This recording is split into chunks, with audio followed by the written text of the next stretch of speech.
नहीं सर, इसको मैं सीधे सीधे तौर पे कहूँगी कि ये गलतियाँ नहीं, ज्यादतियाँ नहीं, मतलब सेक्स रेप किए गए। तो कुनत पशपुर जिसको कहते हैं वहाँ पे कहा गया कि बहुत मास्क रेप हुआ। और विक्टर कराटे का नाम सुना होगा, वो खतरनाक। यानी आपने इतने सारे लोग मार डाले कि आपको ये भी नहीं याद कि आपने कितने लोग मार डाले? 10-12 हम मारे होंगे। बंदूक का नाजायज इस्तेमाल करते हैं, ये हिंदू भाइयों को मारने लगे। कश्मीर को अलग करना पड़ेगा, ये ज़ियाउल हक साहब की एक साजिश थी, इसमें एक पूरी जनरेशन बर्बाद होगी। ये तो है, ज़रूर है, करप्शन था, नेपोटिज्म भी था। एक चर्चा तो ये भी होती है कि 1987 में इलेक्शन हुआ, उसमें रिगिंग हुई, मफ की रिगिंग हुई। तो सिर्फ 11 पिटिशंस हाई कोर्ट में गई थी against malpractices during the election. Salahuddin साहब जो अमेरा कदर से थे वो हार गए इलेक्शन और वो चले गए बाहर, और आजकल उन्होंने अपनी हिज़्बुल मुजाहिदीन बना रखी है। आईएएस के लिए फर्स्ट अटेम्प्ट में फर्स्ट अटेम्प्ट में जी। तो आप बचपन में बहुत क्रिकेट खेलते थे, लेफ्ट हैंड से छक्का मारते तो लोग सड़कों पे निकले, हम क्या चाहते निज़ाम मुस्तफ़ा, हम क्या चाहते आज़ादी।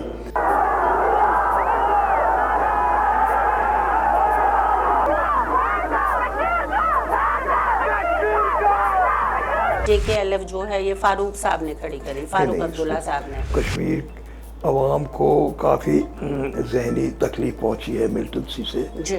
इनको एक हीलिंग टच देना पड़ेगा। हीलिंग टच का मतलब ये था कि नौकरियां जल्दी जल्दी दे, उनके काम जल्दी जल्दी हों। और आपको राजस्थान का दिलीप कुमार कहा जाता था, आपको फूलवाली से प्यार तो नहीं हो गया? नहीं, वो तो उस नाटक में हुआ। आजकल के एक्टर सिर्फ डायलॉग बोलने वाले लोग हैं, लेक्चरर बन गए, अभी राजस्थान यूनिवर्सिटी में हिस्ट्री पढ़ाने लगे।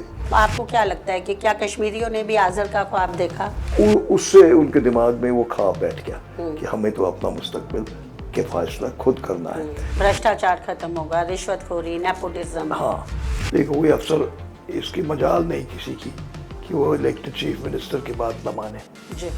मौलाना मसूदी जी को मारा, वो मुस्तफ़ा साहब को मारा, और मौलवी फारूक को मारा, और बहुत सारे लोगों को जिनको उन्होंने कहा ये मुखबिर हैं। मिल्टन्स के तो इतने पक्ष नहीं हैं, वो एक हुर्रियत एक मूवमेंट के पक्ष में हैं जिसका वे सदस्य भी थे, और वो तो वहाँ पे कश्मीर में ये भी कहते हैं इसलिए निकाला उनको ताकि वो आराम से फिर वहाँ के लोग मुसलमान भाइयों पे क्या कहते हैं ऑपरेशन कर सके। मगर कश्मीरी मुस्लिम ने भी बहुत कुछ खोया, मुझे लगता है कि उनकी पूरी एक जनरेशन ही इस मिलिटेंसी के भेंट चढ़ गई। इन्होंने एनकाउंटर देखे, एनकाउंटर में इनोसेंट लोग भी मारे गए। कश्मीरी मुस्लिम ने सुकून खोया अपना, कश्मीरी मुस्लिम ने अपने दोस्त खोए। 116 करोड़ का तो प्रोजेक्ट था जिसको मैंने हैंडल किया। ये जगती की जो टाउनशिप है, इसको प्लानिंग करने के लिए आपको कहाँ से ख्याल आया? डिस्ट्रेस सेल में कर देते थे, भेज देते थे, तो उसको उस एक्ट ने इतना ही किया कि किसी हद तक वो जो एक लहर सी चली थी बेचने की वो रुक गई। राज नेहरू साहब ने एक स्टडी की है, तकरीबन 60% of the Kashmiri Pandits have not sold their property in Kashmir. तो इसका मतलब तो जो भी सेल हुई वो सारी डिस्ट्रेस सेल है। पॉसिबिलिटी तो वापस ज़मीन मिलने की नहीं है क्योंकि उसमें कानूनी अड़चने आई। नहीं, रिहैबिलिटेशन का बिल्कुल नहीं था, ये सिर्फ नौकरी देने का सिलसिला था कि मसद जगती में देखिए बिजली का किराया नहीं देते हैं, लेकिन और इनके अभी ओनरशिप राइट्स भी इनके पे नहीं है, तो ये जब तक रिटायर नहीं होंगे तो मुलाजमत वहीं करेंगे। जी बिल्कुल। तो इसलिए समझिए कि ये एक तरह से रिहैबिलिटेशन ही है अवाम की भी और हुर्रियत जैसी पार्टियों की भी, कि ये लोग अगर वापस आएंगे they are welcome to come back, but अपने गाँव में जाएंगे, लोगों के कॉम्पोजिट कल्चर में जाएंगे। कश्मीरी पंडित जो नौजवान है बहुत ज़्यादा गुस्से में है कि वो बार बार अपने आप से पूछते हैं कि हमारे पेरेंट्स ने ऐसा कौन सा कसूर किया था जो उनको निकाला गया। कश्मीरी पंडितों पे इल्ज़ाम है कि इनके पता है कितने लीडर हैं, हर गली में लीडर है, तो बात किससे करें। कानून कश्मीर में लोग कहते हैं कि वो लोग आएंगे जो विस्थापित हो गए, मगर वो लोग जिन्होंने गाँवों में ज़मीन नहीं बेची वो लोग क्या करेंगे? 0 ईयर नहीं हो रहा। हाँ। नहीं तो बीच में बुरहान वानी के टाइम में 0 ईयर हुआ था। देखिए, तो वो नॉर्मलसी तो आई गई और लोगों की इकोनॉमिक हालत भी बन गई, डल लेक में शिकारे चलने लगे। वापस कश्मीरियों को आप उनका स्टेटहुड दे दीजिए। ये इखवानी जो एक्स मिलिटेंट्स थे जी। तो उनकी तरफ से जातियाँ हुई, कुछ एक्सटॉर्शंस हुए, Extortion हुई, kidnapping हुई। ये हुआ क्योंकि वो उसी माहौल से निकल के आए थे, वो भूल नहीं पाए। लेकिन सरकार को मदद उनसे काफ़ी मिली। अताफ बुखारी जी के साथ आप आ गए हैं, तो इसको बार बार कहा जा रहा है कि ये बीजेपी की भी पार्टी है। आज अगर बीजेपी सेंट्रल गवर्नमेंट में रूल कर रही है तो हमें उन्हीं के साथ बातचीत करनी। कल कोई और पार्टी होगी तो हमें उनके साथ। आपकी अपनी पार्टी में ज़्यादातर लोग इखवानीज़ हैं। जी नहीं। कश्मीर में कश्मीरी पंडितों को वापस बसाने के लिए धरती पे क्या होना चाहिए? धरती पे हम वादी की आवाज़ लाइव इमेज कश्मीर में। ऐसे ही कई मित्रों से मैं आपको आगे मिलाऊंगा जो वादी के लेजेंडरी पर्सन हैं। मेरे इस चैनल को सब्सक्राइब कीजिए और शेयर कीजिए। लाइव इमेज की टीम आज अपने जम्मू टूर पर है और हम जम्मू प्रोविंस में बैठे हैं। आज हम बातचीत करेंगे विजय बकाया साहब से। विजय बकाया साहब सन 1970 से लेकर 2007 तक जम्मू कश्मीर का ऐसा कौन सा पद है जिस पर आसीन नहीं रहे, चाहे वो एसडीएम हो या सेक्रेटरी या प्रिंसिपल सेक्रेटरी, और ये जम्मू कश्मीर के चीफ सेक्रेटरी भी रहे हैं। विजय जी, आपका स्वागत। नमस्कार जी।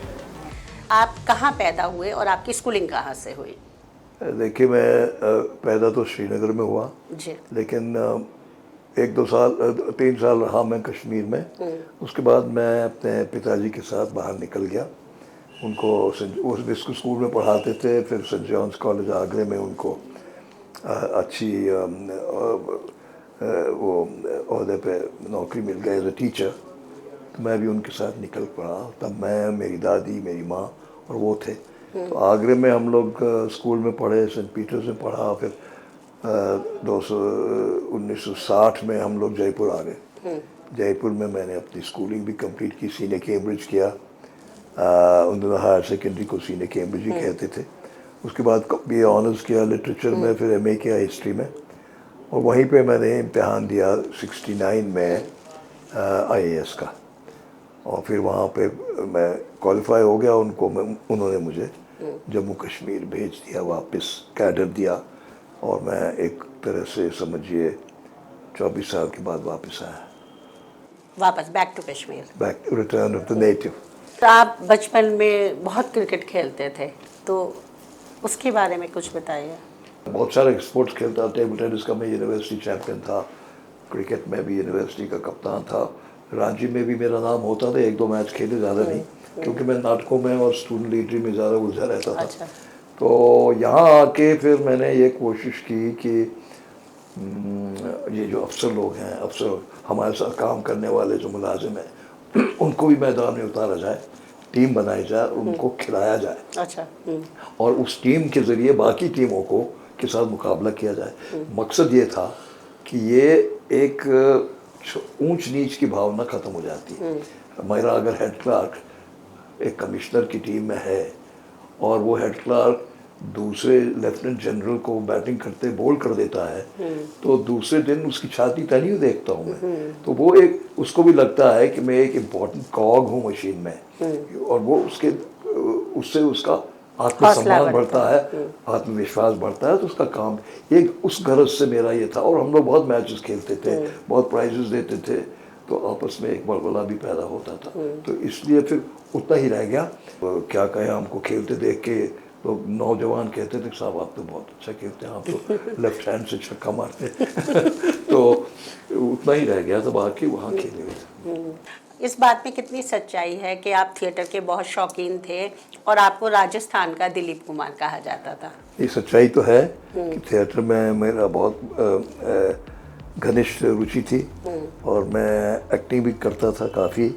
पहले अंग्रेज़ी प्लेज में हमें शुरुआत की, क्योंकि हमारे प्रोफेसर मिस्टर भल्ला थे, उन्होंने हमको शेक्सपियर के प्लेज में रखा। तो उससे थोड़ी सी हमारी जो स्टेज फ्राइट थी वो ख़त्म हो गई। उसके बाद फिर हम जब MA में आ गए तो फिर हिंदी थिएटर में लाने के लिए मुझको प्रोत्साहित किया गया। और हमारे स्कूल यूनिवर्सिटी के फ्रेंड्स थे, उन्होंने किया, वो करते थे स्टेज पे। फिर हम लोग क्या कहते हैं, पिंचू कपूर हुआ करते थे उन दिनों डायरेक्टर, आपने देखा होगा उनको, फिल्मों में आते थे, वो जयपुर के थे, तो उनके साथ 2-4 नाटक किए। लेकिन फिर मोहन महर्षि साहब आए, वो मॉरिशस में थे, फिर वो जयपुर आए, जयपुर के ही थे, तो उन्होंने वहाँ पे देखा कि यहाँ भी रंगमंच जो है जिंदा और करने की ज़रूरत है, लेकिन जो नाटक हो रहे हैं वो उस शैली में नहीं हो रहे हैं जो कि उस युग की शैली है, जो बदलता हुआ इडियम है नाटकों का। तो उन्होंने कहा कि चलो हम सीरियस थिएटर करते हैं। तो आते थे शायद स्टेज पे देखने नाटक वाटक कलाकार, कुछ चुन के उन्होंने एक ग्रुप बनाया, मैं उनके साथ हम काफ़ी नाटक किए, और आखिर में मेरा एक नाटक आज़ा का ख्वाब हुआ, जो कि बहुत प्रचलित हुआ, बहुत शोहरत मिली उसको। सर, आजर का ख्वाब नाटक करते हुए आपको फूलवाली से प्यार तो नहीं हो गया? नहीं, वो तो उस नाटक में हुआ। अच्छा, नाटक में तो हुआ ज़रूर। तो वो अभी भी यादगार प्ले है, यादगार रोल रहा। आज़र प्रोफेसर हिगिंस थे पिग्मेलियन में, और फूलवाली बाराबंकी की लड़की एलाइजा डूलिटल थी पिग्मेलियन की। तो नाटक बहुत अच्छा रहा, काफ़ी हम लोग राजस्थान में घूमे, अलकाजी साहब के साथ जो NSD के थे, पायनियर हैं ड्रामा थिएटर के, उनको भी दिखा, उन्होंने भी तारीफ़ की। तो उसके बाद एक नशा सा छा गया, तो लोगों ने कहा अच्छा एक्टर है, तो जैसे आम भाषा में कहते हैं, उन्होंने दिलीप कुमार और राजस्थान कहना शुरू कर दिया। तो हम भी इसी नशे में रहे और लेक्चरर बन गए, हम राजस्थान यूनिवर्सिटी में हिस्ट्री पढ़ाने लगे। तो एक बार हमने IAS का फॉर्म भरा भी, लेकिन हमें लगा कि नहीं, अब तो एक्टिंग ही ठीक है। हमने वो फॉर्म भरने के बाद गए नहीं इम्तिहान देने। उसके बाद वालिद साहब ने बुलाया, कहा कि ये गलत कर दिया तुमने, अब करो। तो फिर हम दूसरे साल फॉर्म भी भरा और इम्तिहान भी दिया, और आ गया मैं पहली बार। IAS के लिए फर्स्ट अटेम्प्ट में किया? फर्स्ट अटेम्प्ट में जी। अच्छा, तो आप मतलब ब्रिलियंट स्टूडेंट थे। अब वो एक एडवांटेज ये भी थी कि ये जो सब्जेक्ट्स मैंने IAS में लिए थे, उन दिनों ये प्रिलिमिनरीज नहीं होते थे। अच्छा। तब तो 2-2.5 लाख लोग थे, उनमें से 96 लोग आए, लेकिन सीधे उनको एक ऐसे होता था, और फिर तीन पेपर होते थे जो ग्रेजुएशन लेवल के होते थे, और 2 पेपर होते थे जो पोस्ट ग्रेजुएशन लेवल के होते थे, नैरेटिव फॉर्म के ही पेपर होते थे। लकीली मुझे जो मैंने चूज़ किए पेपर वो थे जो मैं पढ़ाता भी रहा था वो सब्जेक्ट यूनिवर्सिटी में। कौन से? एक तो मैं इंग्लिश लिटरेचर, ब्रिटिश हिस्ट्री और एंशिएंट इंडियन हिस्ट्री, इन्हीं सारे सब्जेक्ट्स में मैंने तो हिस्ट्री के साथ आप ज़्यादा वाबस्ता रहे। तो कैडर मैंने मांगा था राजस्थान, क्योंकि मुझे इतनी फेमिलियरिटी रही नहीं थी कश्मीर के साथ, भाषा भी नहीं आती थी। तो मगर क्योंकि मैं उस बैच में शायद अकेला कश्मीरी बोलने वाला था, मैंने अपनी मदर टंग लिखी थी कश्मीरी, तो मुझे यहाँ भेज दिया। तो लगा कि आप शायद कश्मीर की जनता के साथ ज़्यादा अच्छा तरह रूबरू कर पाएंगे। हाँ, पहली पोस्टिंग तो मेरी यहाँ रियासी में हुई, तो वहाँ मुझे भाषा की कोई दिक्कत नहीं आई। उसके बाद मैं बारामूला चला गया, तो वहाँ से मेरी शुरू हो गई ये समस्या कि कश्मीरी कैसे बोलना है, कैसे दोबारा इसको रिवाइव करना। तो धीरे धीरे बात करते करते मुझे महारत हासिल हो गई। एज एन एक्टर आप क्या सोचते हैं कि आजकल की फिल्में और गाने कहाँ स्टैंड करते हैं? आज के एक्टर जो हैं बहुत कम ऐसे हैं जिनको याद किया जा सकता है। आजकल के एक्टर कुछ को छोड़ के सिर्फ डायलॉग बोलने वाले लोग हैं। उनको कैमरा हाईलाइट करता है, उनको एडिटिंग हाईलाइट करती है, लेकिन वो एक तो कैरेक्टराइजेशन नहीं होता, एक तो स्क्रीन प्ले इतना नहीं होता जिससे कि कैरेक्टर उभर के आए, और कुछ एक्टर्स को छोड़ के बाकी यूं ही निकल जाते हैं फिल्म में बिना कोई अपने आप को रिकॉग्निशन नहीं मिल पाता है। वो एज ए कैरेक्टर्स क्रिएट नहीं कर पाते हैं, जो कि आज हम इतने सालों के बाद भी पुराने ज़माने के एक्टर्स को उनके कैरेक्टर याद करते हैं। और म्यूज़िक की तो बात ही छोड़िए, ये तो एक हवा की तरह छू के निकल जाता है ये कोई फिल्मी गाना, आज तो बहुत कम याद रखते हैं। और आपने देखा होगा जो रियलिटी शोज़ होते हैं, जो बच्चे आते हैं वहाँ गाने वाने गाते हैं, तो पुरानी फिल्मों के ही गाने गाते हैं, वही धुनें अभी तक लोग गुनगुनाते इसका हैं। मेरा ख्याल मुख्य कारण के लिरिक्स अच्छे होते थे, लिरिक्स अच्छे गाने थे, के। म्यूजिक डायरेक्टर्स अच्छे थे। एक एक अब आपका आर्ट जो है समाज की कौन सी स्थिति है उसके साथ भी जुड़ा होता जी, है। बिल्कुल। एक सुकून था उस जमाने में, एक इतना फास्ट नहीं था लाइफ, और म्यूजिक स्लो होता था, म्यूजिक स्लो दिल होता को था, छूने वाला। लिरिक्स में गहराई होती थी। जी। आज की लिरिक्स में वो गहराई नहीं है। आज में तो वो है सुपरफिशियल लिरिक्स हैं, तो थोड़ा बहुत ऑर्केस्ट्रा बजाने से कहीं पे अच्छी धुन निकल जाती है, तो लेकिन वो उस तरह के क्रिएटिव से म्यूजिक डायरेक्टर्स कम रहे। जैसे नौशाद थे, शंकर जयकिशन जी। थे, एच डी बर्मन थे, क्रिएटिव, मदन मोहन थे, जयदेव थे, ये सारे क्रिएटिव। इस तरह के नाम आज याद नहीं आते। ये आज़र का ख्वाब जब आप नाटक कर रहे हैं और फिर आप कश्मीर में जाके बैठे, तो आपको क्या लगता है कि क्या कश्मीरियों ने भी आज़र का ख्वाब देखा? देखो, कश्मीरी एक बड़ा सेंसिटिव आदमी है।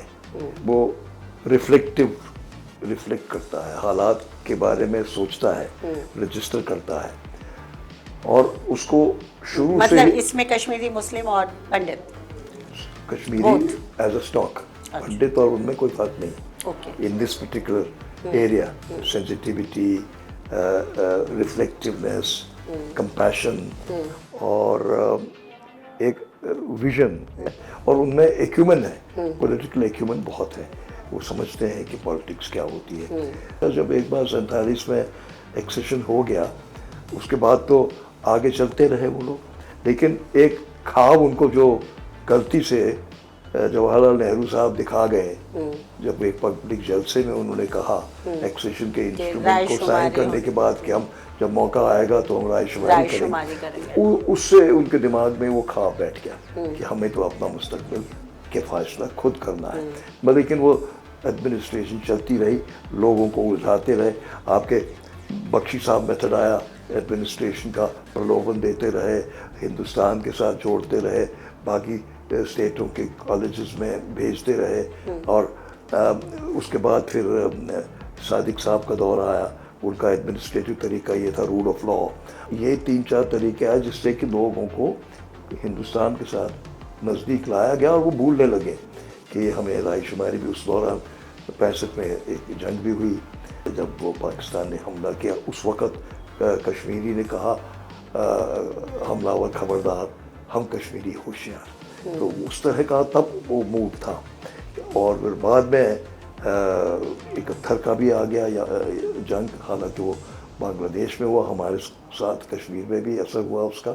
उसके बाद भी कश्मीरी को ये लगा कि अभी शायद हमें हकीकत पसंद होना पड़ेगा, अब ये शायद मुमकिन नहीं है कि हम ये रायशुमारी हो या क्या हो। तो लेकिन दिल में खुदा था कि वो ख्वाब जो था उनके कि कहीं पे कहीं रायशुमारी होनी है, हमें अपने मुस्तकबिल का फैसला खुद करना है, तो वो तो ख्वाब था। लेकिन आज वो ख्वाब जो 90 में मैं समझता हूँ नाइटमेयर बन गया। पता नहीं उर्दू में ख्वाब नाइटमेयर को क्या बोलते हैं, मगर वो नाइटमेयर, दिवा स्वप्न, हाँ वो बन गया। वो क्योंकि आए लोग, कुछ हलचल थी नौजवानों में, शायद नौकरियां नहीं मिलती थी, पढ़ लिख गए थे, और कुछ ये एहसास था कि नौकरियां उनको मिलती हैं जिनकी कोई पहुंच होती है, जो मासूम हैं, मजलूम हैं, उनको नहीं मिलती। तो उन्हीं पे नज़र पड़ी वहाँ पे ज़िया-उल हक साहब की, वो ले गए उनको वहाँ ट्रेनिंग पे करने, ऑपरेशन टॉपैक के ज़रिए। उनके पास अफ़गानिस्तान से बंदूकें आ गई थी, वहाँ जंग ख़त्म हो गई थी, क्लैशनिकोव, तो उन्होंने उनको ट्रेनिंग दे के वापस भेजा, ये कह के कि तुमको अब हिंदुस्तान को के साथ से कश्मीर को आज़ाद करना है। और वो बंदूक लेके आए। तो यहीं से अलगाववाद की वहीं से शुरू हुआ। वहीं से उन्हें लगा कि अब वैसे तो हमारा ख्वाब पूरा नहीं हुआ रायशुमारी का, अब तो बंदूक के ज़रिए ही करना पड़ेगा, ये कश्मीर को अलग करना पड़ेगा। ये ज़िया-उल हक साहब की एक साजिश थी। इसमें एक पूरी जनरेशन बर्बाद हो गई। कश्मीरी अवाम जो था वो इसमें इस तरह से उलझ गया कि उनको समझ में नहीं आया कि ये ठीक हो रहा है या गलत हो रहा है।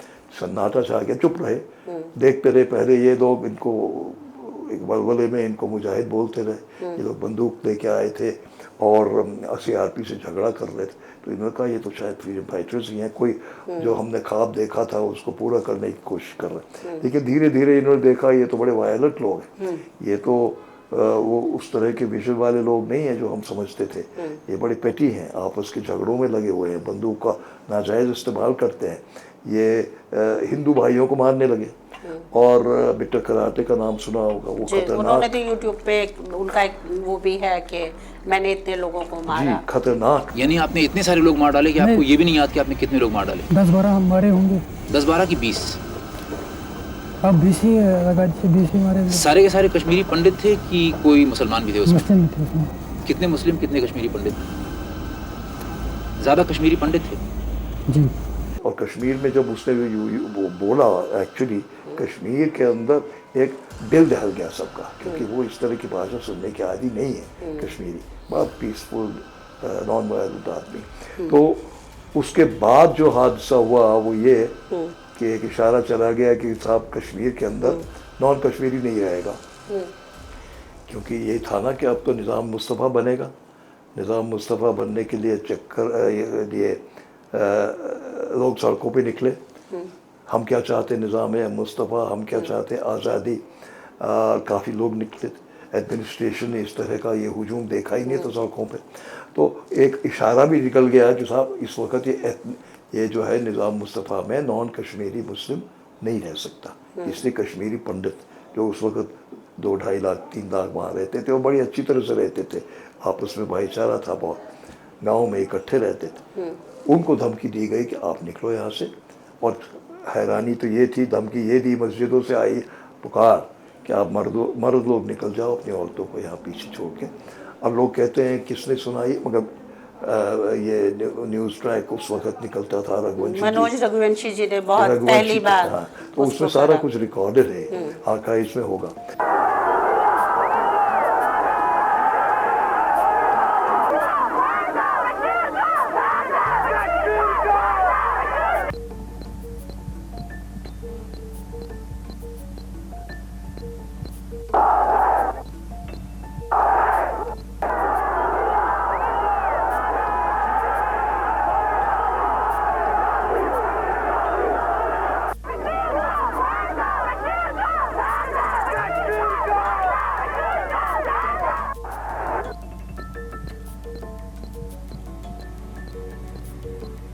तो वो बेचारे डर के मारे निकल गए, और कुछ को मारा भी जाने लगा। बड़े एमिनेंट लोग थे जिनको मारा गया, टिकलाल टपलू हो गए, टिकलाल टपलू मारे गए, नीलकंठ गंजू मारे गए जिन्होंने मकबूल भट्ट को फांसी की सजा सुनाई थी।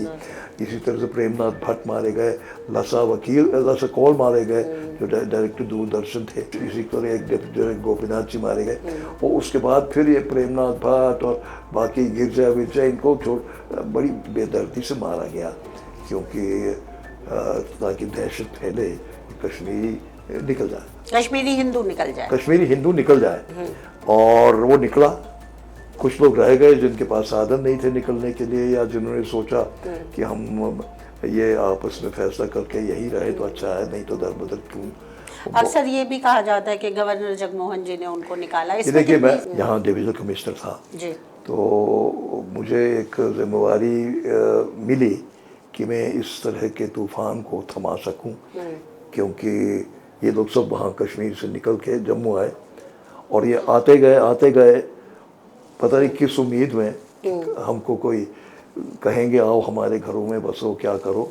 तो और हम पे जिम्मेवारी आई, मुझे और यहाँ लोकल एडमिनिस्ट्रेशन के, कि इनका क्या करें। एडमिनिस्ट्रेशन के साथ किसी का वो पॉलिटिकल गवर्नमेंट का सहारा नहीं था, हमें खुद फैसले करने थे। जगमोहन जी वहाँ फंसे हुए थे, वहाँ तो एक तूफान उमड़ पड़ा था कि हम क्या चाहते हैं निज़ाम मुस्तफ़ा, उसी में से ये निकल के आए थे।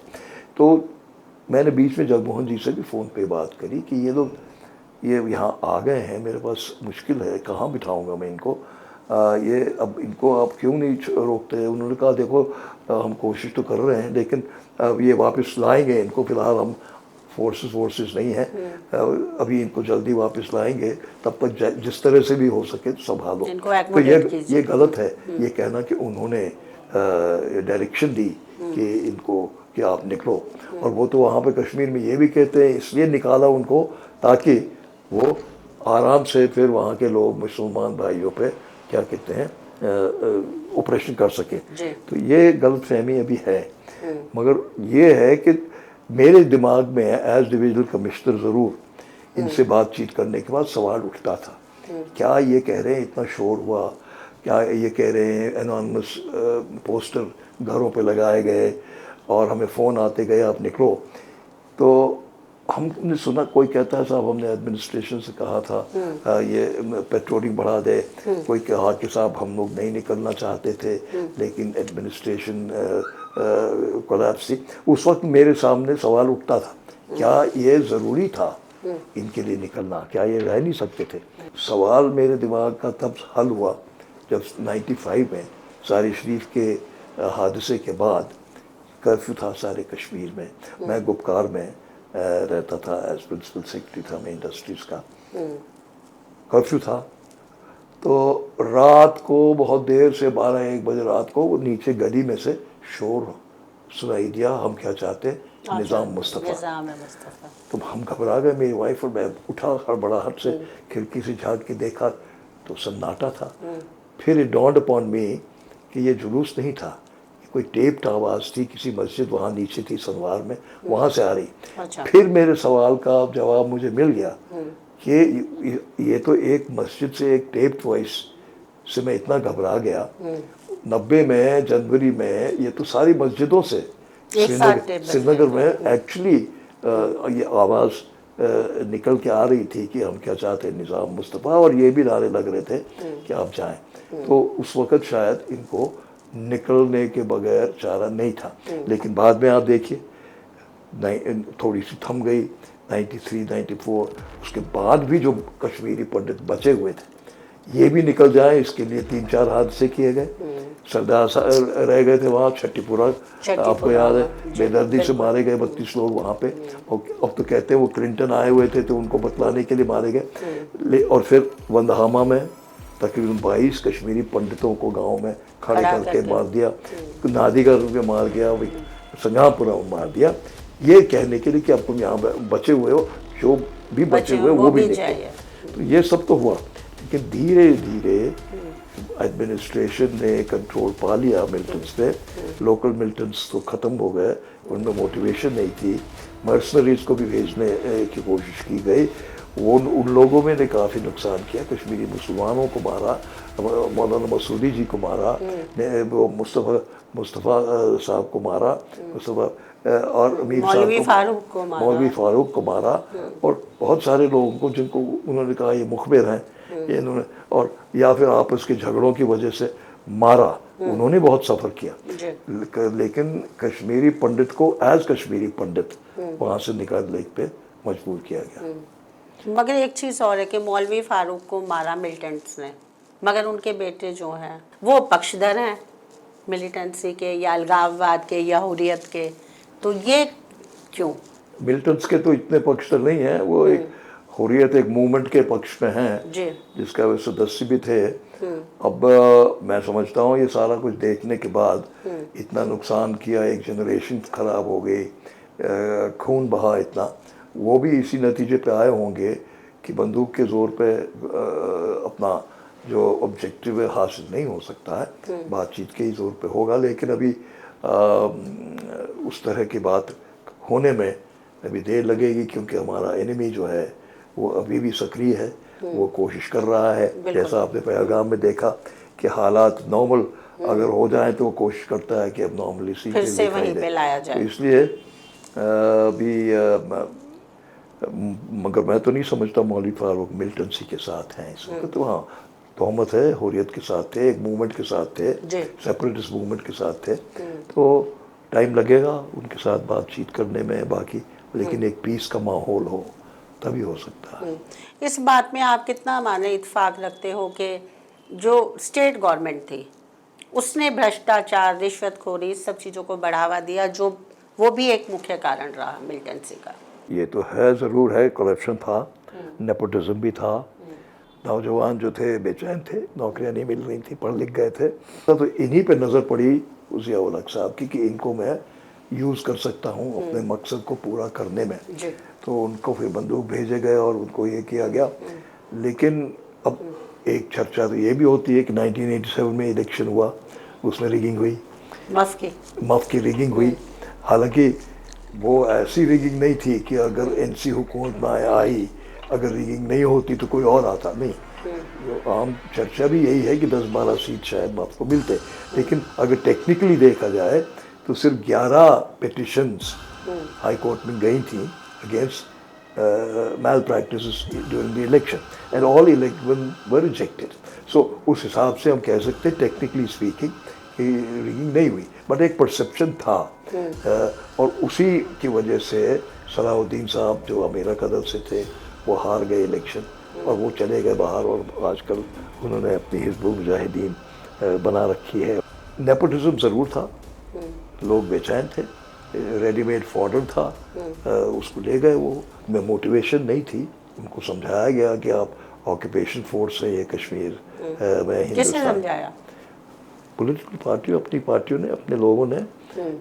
ये खास कर ये उस वक्त तो कुछ JKLF का सक्रिय था, उनका भी रोल रहा उसमें सेपरेटिज्म। सर ये इस बात में कितनी सच्चाई है कि JKLF जो है ये फारूक साहब ने खड़ी करी, फारूक अब्दुल्ला साहब ने? इसमें तो ये इसका तो प्रूफ है नहीं जी, लेकिन एक परसेप्शन चलता है, कोई बात कर लेता है, नैरेटिव था, एक नैरेटिव बना रखा है लोगों ने, but there is no proof of this.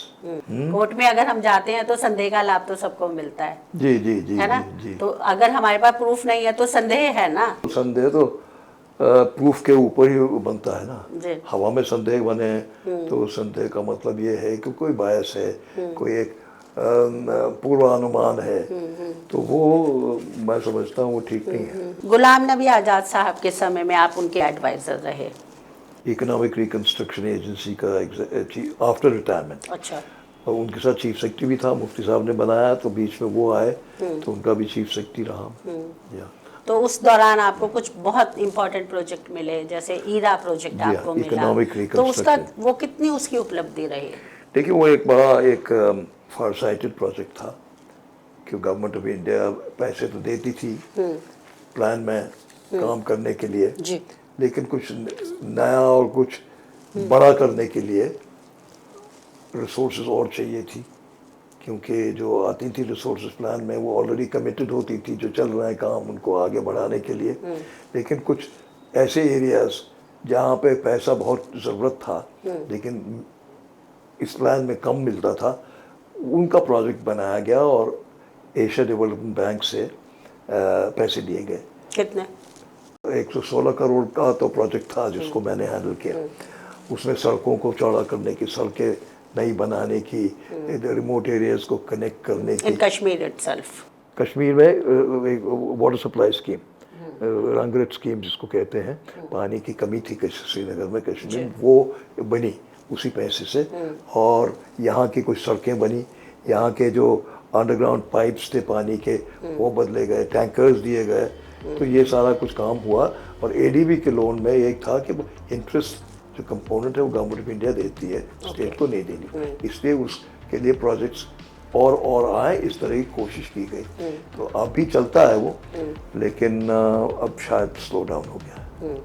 तो ये आपकी एक अच्छी उपलब्धि रही, नहीं, आपने ये एक सक्सेसफुली सेटिस्फैक्शन था। चीफ सेक्रेटरी के बाद दूसरे दिन मुझे ईरा का भी चार्ज मिल गया रिटायरमेंट के बाद, तो उसमें थोड़ा बहुत कुछ पुरानी एक्सपीरियंस काम आई और थोड़ा सा कामों को धक्का मिला, प्लानिंग करने में, एग्जीक्यूट करने पे, निगरानी रखने में थोड़ा मदद मिली। ये जगती की जो टाउनशिप है, इसको प्लानिंग करने के लिए आपको कहाँ से ख्याल आया?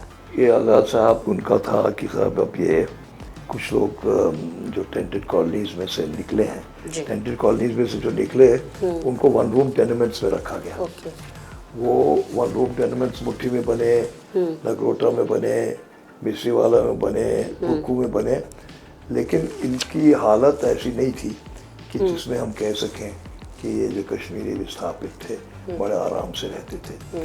तो ये ख्याल आया कि नहीं, इनके लिए एक ही जगह सबको बसाया जाए, टाउनशिप बनाई जाए। तो फिर इधर उधर ज़मीन देखी गई, मैं उनके वक्त एडवाइज़र था वो, तो ज़मीन देखा हमने, जगती में ज़मीन खाली थी, बड़ा और सरकारी ज़मीन थी, ज़मीन के लिए पैसा भी नहीं दे रहा था। और फिर हमने बैठ के उन दिनों रिलीफ कमिश्नर थे और मैं थे चीफ टाउन प्लानर थे, ये एक जगती का एक कॉम्प्लेक्स का एक नक्शा बनाया। रिलीफ कमिश्नर कौन थे? वो विनोद कौर के थे। अच्छा। तो काफ़ी साल रहे थे वो। तो वो नक्शा बनाया, उसमें हमने 2 रूम रखे थे, एक लॉबी रखी थी और बहुत सारे पार्क्स भी रखे थे। जहाँ मैं देखता था वो 1 रूम टेनेमेंट्स में वो बुज़ुर्ग हमारे बुज़ुर्ग औरतें बाहर चट्टानों पर बैठी होती थी धूप में, जब अंदर बहुएँ और माताएँ कपड़े बदलती थी या कुछ करती थी काम। तो वो मैंने कहा कि इनको पार्क होने चाहिए, 17-18 पार्क बड़े बड़े दिए। और जो फिर गवर्नमेंट ऑफ इंडिया ने वो सैंक्शन की, उसके बाद वो फिर इम्प्लीमेंट हुआ और ये फिर जो भी 1 रूम में रहते थे उनको यहाँ पे शिफ्ट कर दिया। सर, जब आप हुकूमत में थे तब डिस्ट्रिक्ट सेल एक्ट आया था, वो कितना सफल रहा और उसके बाद कश्मीरी पंडित माइग्रेंट जो है उसका क्या स्टेटस रहा, क्या उसने फेस करा? देखिए, वो डिस्ट्रिक्ट सेल एक्ट जो है, इत्तेफाक से एक दिन रात को देर तक मैं और उस वक्त के रेवेन्यू मिनिस्टर हंडू साहब बैठे और हमने बनाया, क्योंकि शिकायत ये आ रही थी कि कश्मीरी पंडित मजबूर होके अपनी ज़मीन यहाँ बेच रहा है और उसको बहुत कम कीमत पे बेचना पड़ रहा है, तो इसको किसी तरह से रोका जाए। तो एक्ट में यही था कि साहब डिस्ट्रेस सेल ना हो, आप अगर सेल करना चाहते हैं तो डिविजनल कमिश्नर से पहले मंजूरी लें और देखो कि उसकी रेट आपको ठीक मिल रही है नहीं मिल रही है। जहाँ पे बहुत कम रेट मिलता था वहाँ थोड़ा रीजनेबल रेट मिलने लगा, लेकिन लोगों को मजबूरी भी थी, बच्चों की शादी थी, बच्चों की पढ़ाई थी, और इसलिए वो आके डिस्ट्रेस सेल में कर देते थे, बेच देते थे। तो उसको उस एक्ट ने इतना ही किया कि किसी हद तक वो जो एक लहर सी चली थी बेचने की, वो रुक गई। अभी आपके ये राज नेहरू साहब ने एक स्टडी की है, वाइस चांसलर जो है वोकेशनल यूनिवर्सिटी के, उन्होंने स्टडी की है और एक ऐसे फिगर्स आए हैं सामने जो कि अंदाज़ा नहीं था। उसमें वो कहते हैं कि तकरीबन 60% of the Kashmiri pandits have not sold their property in Kashmir, and it is still there, and only about 40% have sold it. ये इसलिए भी लोगों ने सोचा कि हमारे रूट्स हैं तो हम कहाँ इसको बिल्कुल ही काटते अपने रूट्स को। इस दूसरा कि डिस्ट्रेस सेल एक्ट भी एक डेटरेंट बनता रहा। सर, एक इसमें एक प्रश्न और है कि जब कश्मीरी पंडित चले गए तो उनके घरों की, मंदिरों की, इन सब की कौन रक्षा करता? देखिए, फिर कस्टोडियन तो डिप्टी कमिश्नर ही है, उनकी ज़मीन की कस्टडी में अपनी कस्टडी में ले गए वो, और जो मंदिर अबैंडन हुए, मंदिरों की कस्टडी नहीं मिल पाई उनको, वो अबैंडन हो गए। उसके बाद फिर कुछ कश्मीरी एक्टिविस्ट्स ने प्रेमनाथ मेमोरियल ट्रस्ट बनाया और उसके तहत उन्होंने एक टेम्पल एंड श्राइन बिल, नहीं, अभी पहले हम डिस्ट्रिक्ट सेल की बात करेंगे, उस पर अभी बाद में आएंगे। डिस्ट्रिक्ट सेल में पहले ये है कि डिस्ट्रिक्ट सेल को एग्जैक्टली आप डिफाइन करिए, डिस्ट्रिक्ट सेल क्या थी? कि जिन घरों पे मिलिटेंट्स ने कब्जा कर लिया उनको बेचना, या डिस्ट्रेस में बेचना माने मजबूरी में बेचना? ज्यादा था मजबूरी में। तो सर वो मजबूरी कैसे डिफाइन होगी? मजबूरी यही डिफाइन थी कि सब एक अपने घरों को छोड़ के, अपने ज़मीन को छोड़ के, अपने बागात को छोड़ के एक अजनबी इलाके में गर्मी सर्दी में झुलसने के लिए आए थे। तो उनको वो पैसे नहीं थे, उनकी आमदनी रुक गई थी जो उनके पास होता था, और फिर बच्चे भी बड़े हो गए थे, यहाँ टेंटों में उनको पाला, तो उनको वो मजबूरन कई बार बेचना पड़ा। और उनको इतनी फुर्सत भी नहीं होती थी कि वो नेगोशिएट करें, मार्केट रेट के मुताबिक करें, ये करें, क्योंकि बच्चे भेजने होते थे बाहर। तो इसका मतलब तो जो भी सेल हुई वो सारी डिस्ट्रिक्ट सेल है?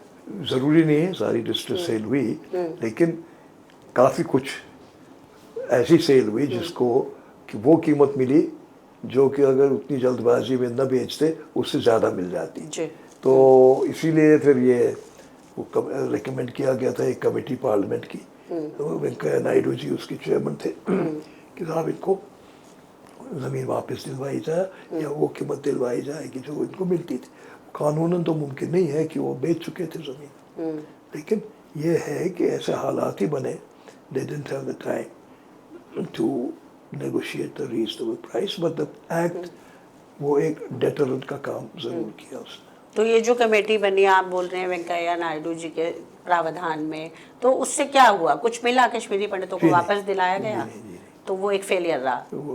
वो रिकमेंडेशन ही ऐसी थी जो इम्प्लीमेंट नहीं हो सकती थी, क्योंकि कानून तो इन्होंने अटॉर्नी पे भेज दिया था और लेन देन हो चुका था, तो उसमें फिर ये कैसे हो सकता था मुमकिन, ये इसका उसमें कोई प्रैक्टिकली ये पॉसिबल फॉर्मूला नहीं नहीं था। था। तो जो हो गया डिस्ट्रेस सेल वो हो चुकी। मगर आज कश्मीरी पंडित बार बार अगर कहते हैं कि भाई जो हमारे को डिस्ट्रेस सेल हुई उसको आज मार्केट वैल्यू के साथ देख के गवर्नमेंट हमें कुछ कंपनसेट करे, तो क्या वो एक पॉसिबिलिटी है? देखिए, पॉसिबिलिटी तो वापस ज़मीन मिलने की नहीं है, क्योंकि उसमें कानूनी अड़चने आएंगी, लेकिन अगर कहीं पे ऐसा ये बन सकता है कि जिस कीमत पे बेची गई और जो कीमत उस वक्त मिलती उसकी जो गैप है वो उनको एज कॉम्पनसेशन दी जाए और वो सरकार दे, इस तरह की अगर कोई प्लान बन सकता है तब ये मुमकिन है। अदरवाइज ज़मीन वापस लेना वो नहीं, मगर वो जो गैप है वो मनी वाइज फाइनेंशियल असिस्टेंट के तौर पे भी अगर दी जाए तो वो क्या पॉसिबल है? गवर्नमेंट दे सकती है इतना पैसा? देखिए, कहाँ से दे सकती है जी। हालांकि एक डिमांड तो ये है कि साहब ज़मीन अगर नहीं मिले लीगली, एटलीस्ट वो जो गैप है वो मिल जाए और वो गवर्नमेंट ही दे सकती है और कोई नहीं। जिसने खरीदा है वो तो नहीं दे सकती। मगर उसकी आपको कितनी संभावना लगती है? मुझे तो नहीं लगती संभावना। गवर्नमेंट ने फिर से एक कोशिश करी कि कश्मीरी पंडितों को पीएम पैकेज एम्प्लॉय की योजना के अंतर्गत फिर से रिहैबिलिटेट करा जाए। तो पहला प्रश्न मेरा ये है कि क्या ये रिहैबिलिटेशन थी कश्मीरी पंडितों की? ये रिहैबिलिटेशन तो नहीं थी जी, लेकिन एक कोशिश थी कि यहाँ के विस्थापित नौजवान जो हैं जिनको नौकरियाँ बाहर नहीं मिली हैं, कंप्लीट नहीं कर पाए हैं, वो जो उनको नौकरियां दी जाए। और नौकरियों को देने की मजबूरी ये थी कि उनको, क्योंकि कश्मीर से थे, जो निज़ाम था वो कश्मीर वाले कश्मीर में ही लगते थे, जम्मू वाले जम्मू में लगते थे, लद्दाख वाले लद्दाख, तो उनको कश्मीर में ही लगाना था। तो वो एक तरीका बन गया था कि साहब उस नौकरी के बहाने ये लोग वहाँ जाएंगे, वहाँ अगर ठीक से बस पाए रह पाए तो एक रास्ता फिर से कायम हो जाएगा। तो रिहैबिलिटेशन का इतना नहीं था। एक इतना नहीं था या बिल्कुल नहीं था? नहीं, रिहैबिलिटेशन का बिल्कुल नहीं था। जी। ये सिर्फ नौकरी देने का सिलसिला था, क्योंकि ये बच्चे बड़े हो गए थे, पढ़े लिखे थे, इनकी आमदनी नहीं थी, लेकिन मजबूरी ये थी कि उनको कश्मीर में ही जाना था। मगर आज जब पीएम पैकेज एम्प्लॉय के बीच में कभी कभी कश्मीर में कोई वारदात होती है तो बार बार कहते हैं कि जी नहीं, हमें तो ये कर दीजिए, ये कंडीशन से सब हटा दीजिए, हमें कहिए कि हम जम्मू में भी जा सकते हैं या कहीं और भी नौकरी कर सकते हैं। उसमें लीगल प्रॉब्लम्स आती है ना। मैंने कहा ना, ये कैडर्स होते हैं, ये डिस्ट्रिक्ट कैडर के ही पोस्ट हैं जो इनको मिले हैं। तो जो डिस्ट्रिक्ट कैडर का पोस्ट होता है वो हमेशा डिस्ट्रिक्ट में ही रहता है, unless he is promoted to the second cadre, जो प्रोविंशियल कैडर होता है, उसके बाद स्टेट कैडर होता है। तो लेकिन इनके जो बहुत सारी प्रॉब्लम्स हैं वो काफ़ी हद तक हल हो गई हैं कि अगर कपल है, मैरिड कपल है, एक वाइफ कहीं करती है काम और हस्बैंड कहीं, तो एज फार एज पॉसिबल उनको एक ही जगह एक ही डिस्ट्रिक्ट में लाया गया है। And what about the accommodation? वो लोग बार बार ये कहते हैं कि जो एकोमोडेशन दिया है वो जब तक हम जॉब कर रहे हैं तब तक हमें मिल रही है, उसके बाद भी हमको मिलनी चाहिए। देखिए, एक बार मिल गई उसके बाद क्यों लेगा कोई? एक बार मिल गई तो सवाल ये है कि इनको रहने की जगह दी जा रही है जी। एक बार ये बैठ गए तो ये नहीं है। नहीं, मगर उनके पास सारे हक हैं उसके कि वो उसको सेल परचेज कर सकते हैं उस फ्लैट को या जो जगह है। वो देखने की बात है, सेल परचेज कर सकते हैं कि मसलन जगती में देखिए बिजली का किराया नहीं देते, लेकिन और इनके अभी ओनरशिप राइट्स भी इनके पे नहीं है। नहीं सर, जगती टाउनशिप और पीएम पैकेज एम्प्लॉय की बात में अलग अलग है। जगती टाउनशिप पीएम पैकेज के साथ नहीं है। नहीं, जगती पीएम पैकेज के साथ नहीं है, लेकिन ओनरशिप की बात कर रहे हैं। ओनरशिप नहीं है इनको उसी तरह नहीं, से। मगर पीएम पैकेज एम्प्लॉय के संदर्भ में आप बताइए। जो रहेंगे वहाँ तो उन्हीं के मकान होंगे। बाकी जो कागजी चीज़ है कि ओनर बनना, बाकी चीज़ें बनना, वो तो धीरे धीरे होगा।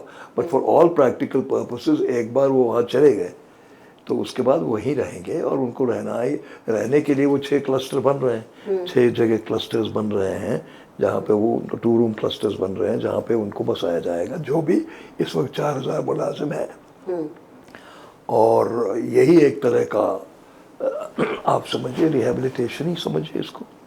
नहीं सर, आप दो चीजों को आप मिला रहे हैं। हाँ। मतलब समझिए या है, ये मतलब बहुत दोनों चीजों में देखिए, डिफरेंस है। अब समझिए इसलिए क्योंकि जी। एक बार ये मुलाजमत करने चले गए और हालात बिल्कुल ठीक रहे, जी तो ये जब तक रिटायर नहीं होंगे तो मुलाजमत वहीं करेंगे। जी बिल्कुल। तो इसलिए समझिए कि ये एक तरह से रिहेबिलिटेशन ही है। अब बहुत सारे बच्चों ने जो वहाँ लगे हैं अपने बच्चों को वहाँ के स्कूलों में पढ़ने के लिए डाला है और धीरे धीरे वो एडजस्ट हो गए हैं। तो इसको समझना ही कहिएगा। अभी अगर आप क्योंकि कॉन्सेप्ट जो है कश्मीरी पंडित का वो ये है कि हम होमलैंड में ही बसेंगे, एक ही जगह बसेंगे, तो उस हिसाब से तो अभी नहीं है ना। तो 6-7 क्लस्टर्स हैं बिखरे हुए वादी में, लेकिन अपने गांव में नहीं जा रहे। गांव में न जा सकते हैं क्योंकि वहाँ पे इनकी ज़मीन नहीं है, वहाँ पे पहचानता नहीं कोई, वहाँ से बंदूक के ज़ोर पे निकाला गया इनको, तो वो नहीं जाएंगे वापस। लेकिन समझना तो यही है कि ये जब तक रिटायर होंगे तब तक कश्मीर में ही काम करेंगे और तब तक इन्हीं मकानों में रहेंगे जितने भी इनमें रह पाएँ, और भी मकान बनेंगे। ऑल ओवर इंडिया हम जब कोई गवर्नमेंट एम्प्लॉय काम करता है उसको गवर्नमेंट एक देती है, क्वार्टर देती है। जब तक वो काम कर रहा है, जॉब पे है, तब तक वो क्वार्टर उसका है, और जब वो जॉब से हटा उसको वो क्वार्टर खाली करना पड़ेगा। मगर पीएम पैकेज एम्प्लॉयमेंट में ये कितना रूल लागू होता है? देखिए, रूल तो अभी बने नहीं हैं, मगर रूल तो लागू होगा नहीं जहाँ तक मेरा अंदाज़ा है, क्योंकि एक तरह से इनको कश्मीर में दोबारा रह के वहाँ एडजस्ट होने का एक तरीका है, इनको फ्लैट्स में एक अभ्यास है। तो ये अभ्यास कामयाब अगर हो गया तो ये वहीं रहेंगे। तो ये उस तरह के मकान नहीं है जिनको इन्हें निकाल के किसी और को देना होगा, इन्हीं के लिए है ये। तो ये इन्हीं को मिलेंगे। जी। सर, आप इतने लंबे समय तक गुलाम नबी आज़ाद साहब के साथ और मुफ्ती मोहम्मद साहब के साथ रहे, तो मुफ्ती साहब के साथ आपकी बाउंडिंग कैसी थी? वो बड़े बॉन्डिंग तो अच्छी थी। उन्होंने मुझे प्रिंसिपल सेक्रेटरी बनाया अपना जी। और काफ़ी एतमाद दिया मुझको, और फिर चीफ सेक्रेटरी भी बनाया।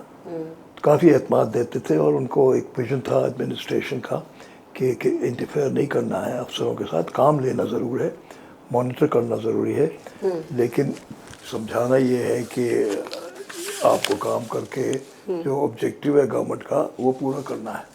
तो मैंने देखा कि वो उस मामले में बड़े विजनरी थे और वो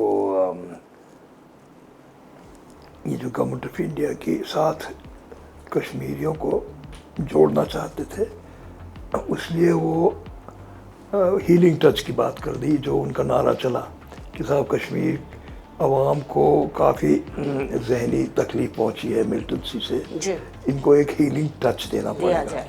हीलिंग टच का मतलब ये था कि नौकरियां जल्दी जल्दी दे, उनके काम जल्दी जल्दी हों, एडमिनिस्ट्रेशन रिस्पॉन्सिव हो, बंदूक कम चले, ये सिर्फ मिलिटेंसी को ही तकलीफ हो, आम आदमी को तकलीफ हो, कोलैटरल डैमेज ना हो।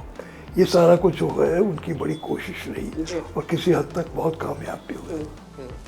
तो मगर मुफ्ती मोहम्मद साहब ने कहा कि ठीक है हम पनून कश्मीर देंगे, फिर उन्होंने यू टर्न ले लिया कि भाई पनून कश्मीर तो पॉसिबल नहीं है।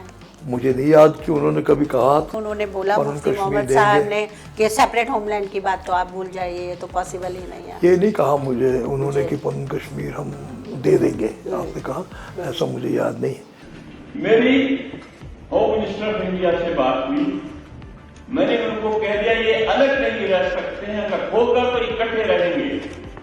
तो मैंने यहाँ कहना चाहता हूँ हाउस से, ये हमारी एक डाइवर्सिटी का नमूना है, बल्कि जिस तरह से इस पर शोर किया गया, कोई प्लान नहीं, कोई एक्विजिशन नहीं, हवा बना के कह दिया गया कि भाई इनका अलग कोई होमलैंड बनाया जाएगा, दैट इज नॉट पॉसिबल।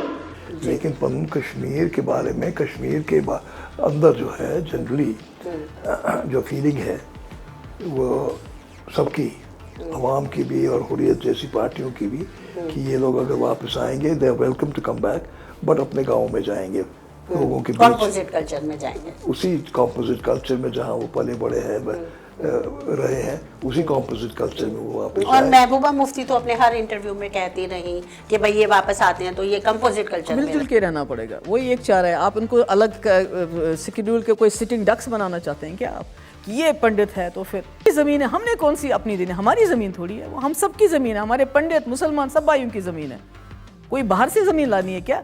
मगर मिलजुल के रहेंगे, मिलजुल के रहेंगे, ताकि कभी भी जब आजमाइश का वक्त आया तो मुसलमान भाई खड़ा होना चाहिए सामने। कॉम्पोजिट कल्चर में रहें, जी। लेकिन हकीकत पसंदी भी की ज़रूरत है। कॉम्पोजिट कल्चर, ये लोग 35 साल हो गए तब से जी। निकले हुए। 35 साल में इनके गांव के हालात, कस्बे के हालात, सब बदल गया, सोच बदल गया है, जनरेशन बदल गई, जनरेशन बदल गई है। उस तरह की मिसट्रस्ट जो कम्युनिटी में है, कश्मीरी पंडित, कश्मीरी मुसलमान में, वो मिसट्रस्ट तब नहीं था। बड़े अच्छे एक दूसरे के साथ मेल मिलाप था। अब वो मिसट्रस्ट, और जो नौजवान हैं दोनों तरफ, वो एक दूसरे के साथ उनका कोई राब्ता नहीं है। और कश्मीरी पंडित जो नौजवान है बहुत ज़्यादा गुस्से में है। उनको तो ये है कि वो बार बार अपने आप से पूछते हैं कि हमारे पेरेंट्स ने ऐसा कौन सा कसूर किया था जो उनको निकाला गया, जो टेंटों में रहने के लिए मजबूर हो गए, जो सांपों से डसने के लिए मजबूर हो गए, तो हमने क्या कसूर किया था? हम तो जाएंगे वापस ज़रूर, हमारा वतन है, लेकिन अपनी शर्तों पे जाएंगे और अपने चुने हुए समय पे जाएंगे। वहाँ के जो नौजवान हैं, उन्होंने वो जो 90 के बाद की पैदाइश है, वो तो आपस में इनका तो कोई रिश्ता रहा नहीं है, आपस में कोई बातचीत रही नहीं, इमोशनल बॉन्डिंग नहीं रही। तो उस वजह से एक जनरेशनल गैप हो गया है। और जो 90 के बाद जो इस मिलिटेंसी का सबसे बड़ा फॉल आउट है, मैं समझता हूँ कि कश्मीरी मुसलमान जनरेशन जो 90 पोस्ट 90 बॉर्न, उनकी मानसिकता विकृत हो गई, ट्विस्ट हो गई, उनमें हेट्रेड, नफरत, ये बातें आ गई, बढ़ गई। पहले इतनी नहीं थी, बढ़ गई।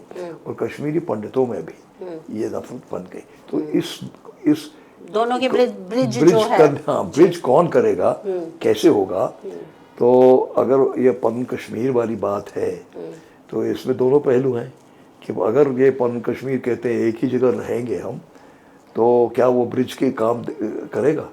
या वो अगर कहते हैं हम जाना चाहते हैं, तो इस पर नेगोशिएशन हो सकती है, किस तरह से जाएंगे, तो वो ब्रिज का काम हो सकता है। लेकिन पहले, सबसे पहले मुझे लगता है कि मिसट्रस्ट दूर होना चाहिए। लेकिन मिसट्रस्ट तब तक दूर नहीं होगा जब तक कि वहाँ पे एक परसेप्शन बना रहेगा कि कश्मीरी पंडित निकाला नहीं गया, खुद निकला। और यहाँ पे जो कश्मीरी पंडित नौजवानों में परसेप्शन है कि सब मुसलमान एक ही तरीके के हैं, वो नफरत करते हैं। तो इस तरह के सोच को बदलने की ज़रूरत है। कुछ सही सोच वाले लोग दोनों तरफ से बैठ के, और कश्मीरी पंडित को एक रोड मैप बनाना पड़ेगा, और कश्मीरी पंडितों को अपने नुमाइंदे चुनने पड़ेंगे जो कि वॉइस ऑफ द कश्मीरी पंडित बन सकें, और पूरी दुनिया जाने की यही है जो कि बात कर सकते हैं कश्मीरी। नहीं तो आप कश्मीरी पंडितों पे इल्ज़ाम है कि इनके पता है कितने लीडर है, हर गली में लीडर है, तो बात किससे करें? तो वो इलेक्ट करके या किसी तरह से चुन के 5-10 लोग ऐसे हों जो सब माने कि यही हमारी बात करेंगे, और वही एक रोड मैप बनाए। सारे कश्मीरी पंडित या माइग्रेंट मिलकर उनको मैंडेट दें कि भाई आप ही हमारी नुमाइंदे हैं। हाँ, ये बार बार हम कहते आए हैं कि ऐसा करिए। आप बीइंग चीफ सेक्रेटरी पद से रिटायर हुए हैं, तो कानून कश्मीर की आइडियोलॉजी को कितना प्रैक्टिकल मानते हैं? वही मैं कह रहा हूँ, प्रैक्टिकल तो नहीं, प्रैक्टिकल बनाया जा सकता है, तो मॉडिफिकेशन से प्रैक्टिकल क्यों नहीं है? आपकी एक जगह कहाँ पे बसेंगे, वो तो हमें शनाख्त करनी पड़ेगी ना। एक जगह 2-2.5 लाख 3 लाख लोग कैसे बसाएंगे आप? किसको डिस्प्लेस करेंगे, किसको ज़मीन कौन देगा इसके लिए? ये सारी बात, इसको प्रैक्टिकल शेप देने में टाइम लगेगा। लेकिन टाइम तो लगेगा, मगर क्या ये पॉसिबल है? नहीं, पॉसिबल किया जा सकता है विद सर्टन मॉडिफिकेशंस।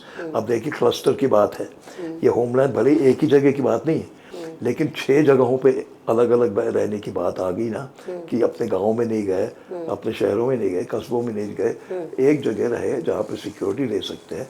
लेकिन इसका जो एक्सटेंशन है वो ये है कि ये सारे 6 जो हैं एक ही जगह रहे, उनको एक एम्पावर्ड एक नुमाइंदा मिले, उनके लिए सिक्योरिटी भी मिले, लेकिन आसपास की जनता से अलग थलग ना हो। ये बात अगर है, कॉन्सेप्ट है, जब रोड मैप बनेगा तो इस पे डिस्कशन हो सकता है, ले दे करके कुछ बात बन सकती है। लेकिन होमलैंड का एक जो ड्रीम है वो उस वक्त बुलंद किया गया, और उन लीडरों ने बुलंद किया जो कि खुद विस्थापित थे, और एक रोशनी की मशल लेके वो चले। उसके लिए मैं समझता हूँ उन्होंने बहुत नुमाया काम किया है। लेकिन as somebody said, if you have a dream, pursue it. The universe will conspire to make the dream come true. So ये एक ड्रीम है, you have to pursue it. और रोड मैप के जरिए परस्यू करिए, फिर बातचीत की नौबत जब आएगी तो फिर ले दे हो सकता है। पनून कश्मीर में लोग कहते हैं कि वो लोग आएंगे जो विस्थापित हो गए, मगर वो लोग जिन्होंने गाँवों में ज़मीन नहीं बेची, वो लोग क्या करेंगे? वो तो बहुत आगे की बात है। फिलहाल तो अभी ये प्रैक्टिकल शेप तो पनून कश्मीर के ड्रीम को मिला नहीं है। जी। जब मिलेगा ये सारी बातें नेगोशिएशन में आएंगी, जबकि कहीं पे ये कोई सरकार और ये जो पनून कश्मीर की बात करते हैं वो आपस में बैठ के चर्चा करें। जब वहाँ से भी ये बात मानने को तैयार हो कोई कि अगर आप आए, आप जहाँ रहना चाहें वहाँ रहने की बात सोची जा सकती है, ताकि आपको सिक्योरिटी का एहसास हो। तो तब की बातें हैं कि जिन्होंने ज़मीन नहीं बेची उनका क्या होगा। तो ये सारे बाकी प्रश्न जो हैं वो तभी सॉल्व किए जाएंगे। सर, कश्मीरी पंडितों के बारे में हम हमेशा बात करते हैं जब टेररिज्म की बात करते हैं, तो क्या कश्मीरी मुस्लिम ने भी कुछ खोया? कश्मीरी मुस्लिम ने सुकून खोया अपना, कश्मीरी मुस्लिम ने अपने दोस्त खोए, ये कश्मीरी पंडित जो इनके साथ पले बड़े थे उनको खोया, उनके जो ड्रीम थे वो टूट गया कि हमारा कुछ निज़ाम वो टूट गया, तो खोया ही। लेकिन वो एक तसल्ली की बात यह है कि जो बॉन्डिंग थी, हार्मनी जो आपस में थी, सूफी ऋषि परंपरा, वो ख़त्म नहीं हुई। मिस्टर ज़रूर पैदा हुआ। मुझे याद है जब मैं डिवीजन कमिश्नर था, एक रोंगटे खड़े होने वाली बात थी कि मैं उनको सबको संभाल रहा था, टेंटों में रख रहा था, कर रहा था, ये कर रहा था। एक चपरासी ने मुझे कहा, सर कश्मीर से कोई अब्दुल रशीद आया है। मैंने कहा भेजिए। तो अब्दुल रशीद साहब आए, वो बेचारे ज़ईफ़ शक्ल के थे और बड़े परेशान हाथ जोड़ के मुझसे कहा कि सर ये हमारे साथ बड़ा मुश्किल हो गया, हम कश्मीर में रहते थे, इकट्ठे रहते थे, अब मुझे को बताया सर पुष्करनाथ मेरा हमसाया था वो कहाँ है। तो मैंने कहा क्या करना है तुमको? सब मुझको मिलवा दीजिए, मेरा दिल टूटा जा रहा है। हमने अफसरों को बुलवाया, कहा देखो ये टेंटो वेंटो में। रात को अफसर आया, उसने कहा सब कि पुष्करनाथ और अब्दुल रशीद बड़े तपाक से आपस में मिले, गले मिले, और अब्दुल रशीद ने कहा कि साहब तुम्हारा बाग के फल मैं बेच के आया हूँ, उसके पैसे हैं, ये मैं तुमको देने आया हूँ, आज मुझे बड़ी खुशी हो गई तुम मिल गए और तुमको पैसे भी। ये जो है ये भी एक पहलू है, और यही ज़्यादा अहम पहलू है कश्मीरी मुस्लिम और कश्मीरी पंडित। लेकिन मिसट्रस्ट इस बात से हुआ कि बिना कोई कसूर के कश्मीरी पंडित को निकलने पर मजबूर किया गया, और हो सकता है लीडरशिप का भी अभाव रहा हो, जो कि उनको कहता कि चलो बातचीत करते हैं, कहते, तो ऐसा भी है। मगर कश्मीरी मुस्लिम ने भी बहुत कुछ खोया। मुझे लगता है कि उनकी पूरी एक जनरेशन ही इस मिलिटेंसी के भेंट चढ़ गई। वही मैं कह रहा हूँ, पूरी जनरेशन खराब हो गई। आर्मी को पहले कंटोनमेंट्स में रहती थी, आर्मी को इन्होंने सड़कों पे देखा, कोऑर्डिनेट सर्च देखा, इन्होंने एनकाउंटर देखे, एनकाउंटर में इनोसेंट लोग भी मारे गए। तो इनके दिमाग में ये डाला गया कि ये ऑक्यूपेशन फोर्स है हिंदुस्तान की, थोपी गई। जी, थोपी गई है, तो इससे लड़ाई करनी है। तो ये लड़ाई करते रहने की जो मानसिकता बनी रही वो नई जनरेशन में आ गई है। तो तभी ख़त्म हो गई जब ये और पढ़ लिख जाएंगे और बाहर जाएंगे और इलेक्शन में शरीक होंगे, जैसे अभी हुए। एक इलेक्टेड गवर्नमेंट आई और उनसे इनकी उम्मीदें हैं वो समझाते रहेंगे। भ्रष्टाचार खत्म होगा, रिश्वतखोरी, नेपोटिज्म। हाँ, तो वो समझाएंगे इनको कि बंदूक से कुछ नहीं मिलेगा, वोट से ही आपके नुमाइंदे चुने जाएंगे, वही आपका काम कर सकते हैं, और हिंदुस्तान बहुत बड़ा मुल्क है। सर, आप इतने समय तक गवर्नमेंट के साथ रहे, गवर्नमेंट के राइट हैंड बने रहे, तो इस बात में कितनी सच्चाई है कि कई बार कहा जाता है कि जो फौज थी उन्होंने कश्मीरी मुस्लिमों के लड़कियों के साथ कुछ गलत व्यवहार किया, इसमें कितनी सच्चाई है? देखिए, ये कुछ इंस्टेंसेस तो हुए हैं जी। ये तो आर्मी जो कॉर्डन सर्च करती थी या एनकाउंटर के दौरान किसी को चेज करके घरों में घुस जाती थी, कई बार कहीं ज्यादतियाँ हुई, ये रिपोर्ट्स आए। लेकिन एक चीज़ हुई कि आर्मी ने इमीडिएटली कोर्ट मार्शल करके अगर साबित हुआ कि गलती की है एकदम।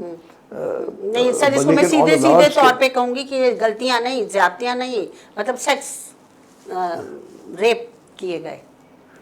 नहीं, इस तरह की तो वो आई नहीं। एक केस का जो हाईलाइट हुआ वो कुपवाड़ा में,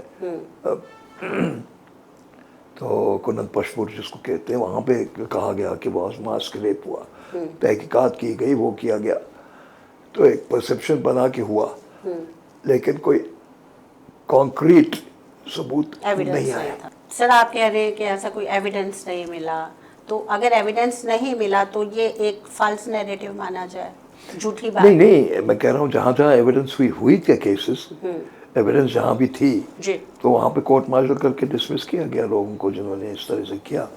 और जहाँ पे आप एक हॉस्टाइल पॉपुलेशन के साथ डील कर रहे हो जी, और जहाँ पे आपके मुकाबले में जो हॉस्टाइल हैं वो उनके हाथ में भी बंदूक है, और कई बार ये नहीं पता कहाँ पे चले जाते हैं, वो उनको ढूंढना पड़ता है, उनके मकानों को तोड़ना पड़ता है, और आपस पर लगा हुआ था। तो ये ऐसे केसेस हुए हैं, लेकिन ये भी हुआ है कि जहाँ पे भी ये साबित हो गया कोर्ट मार्शल उनको डिसमिस किया गया, बट इतना लार्ज स्केल पे नहीं हुआ जितना कि परसेप्शन बनाया जा रहा है, नैरेटिव बनाया जा रहा है। सर, आज जब मोदी गवर्नमेंट ने 2019 में 370 और 35A को निरस्त कर दिया, हटा दिया, एब्रोगेट कर दिया, तो आप इस बारे में क्या कहेंगे? क्या अच्छा रहा? फायदा तो ये हुआ कि मिल्टन सी कटेल काफ़ी ख़त्म हो गई, स्टोन पेल्टिंग जो थी वो करीब करीब खत्म हो गए, लोगों के स्कूल खुले रहे, दुकानें खुली रही, टूरिस्ट आते रहे, एक इकोनॉमिक बूम सा हो गया जी। ये तो हुआ। ये इसलिए हुआ क्योंकि सेंट्रल गवर्नमेंट के हाथ में पुलिस का कंट्रोल चला गया, लॉ एंड ऑर्डर की पावर आ गई, इस एक फोकस तरीके से डील करने लगे, उसकी वजह से काफ़ी कुछ कंट्रोल में बात आ गई। और डेवलपमेंट के लिए भी पैसा काफ़ी आया, मॉनिटरिंग भी दिल्ली से ही होती रही या उनके नुमाइंदे लेफ्टिनेंट गवर्नर से होती रही, उस हिसाब से फिर काम भी होते रहे, जल्दी होते रहे। कई बार चीफ मिनिस्टर उमर अब्दुल्ला साहब मीडिया पे कह रहे हैं बार बार कि भाई जितने भी ब्यूरोक्रेट्स हैं वो अब मेरे हाथ में नहीं है, अब मुझे मेरी बात नहीं मानते वो लोग, इसमें कितनी सच्चाई है? देखो, कोई अफसर इसकी मजाल नहीं किसी की कि वो इलेक्टेड चीफ मिनिस्टर की बात ना माने जी। इतने 5-6 साल से ये था कि ब्यूरोक्रेट्स पे लेफ्टिनेंट गवर्नर का ही कंट्रोल होता था। उस हद तक ब्यूरोक्रेट्स के दिमाग में हो सकता है कहीं पे धर्म संकट आ जाता हो कि गवर्नर साहब की मांग लूँ या चीफ मिनिस्टर की मांग, लेकिन मेच्योरिटी तो इसी में है ना कि दोनों को किसी तरह से बैलेंस करके चले। आप देखें, दिल्ली यूनियन टेरिटरी है, पता नहीं कितने सालों से है, ये तो अभी जब केजरीवाल साहब आए तब से पता लगा कि यहाँ कन्फ्रंटेशन हो सकती है एलजी और नहीं तो आज तक तो कभी ऐसा फीलिंग ही नहीं था। हालांकि अलग अलग पॉलिटिकल पार्टीज के होते थे चीफ मिनिस्टर, एक पार्टी लेफ्टिनेंट गवर्नर, तो उसमें ये क्यों नहीं हुआ? क्योंकि दोनों ने शायद ये एहसास किया कि उनकी ये इलेक्टेड लोग हैं और उन्होंने कहा कि नहीं ये नुमाइंदे कॉन्स्टिट्यूशन के तहत, लेकिन बातचीत से तालमेल के तहत चलता रहा। ऐसे यहाँ भी चलाना है, लेकिन परसों ही गवर्नर साहब ने कहीं कहा कि साहब ये कहना गलत है कि मेरी कहीं आपके डेवलपमेंट डिपार्टमेंट में कहीं रुकावट आ रही है, मेरे हाथ में तो सिर्फ तबादले हैं, बाकी तो आपको जो भी मंत्री है उसको डिपार्टमेंट दिया गया है, वो जैसे चलाना चाहे उसको चलाए, तो मेरी तरफ से रुकावट नहीं। तो ये ज़रूर एडजस्टमेंट की बात है, लेकिन जो चीफ मिनिस्टर की आदत रही हो एक स्टेट चलाने की, जहाँ पे सारा कंट्रोल उसी का है, उसकी कैबिनेट का है। वही चीफ मिनिस्टर एक ट्रंकेटेड एरिया में चीफ मिनिस्टर बने, उसको तो नेचुरली दिक्कत तो आएगी, लेकिन ये है कि अब वो जैसा है उसके साथ चल रहे हैं।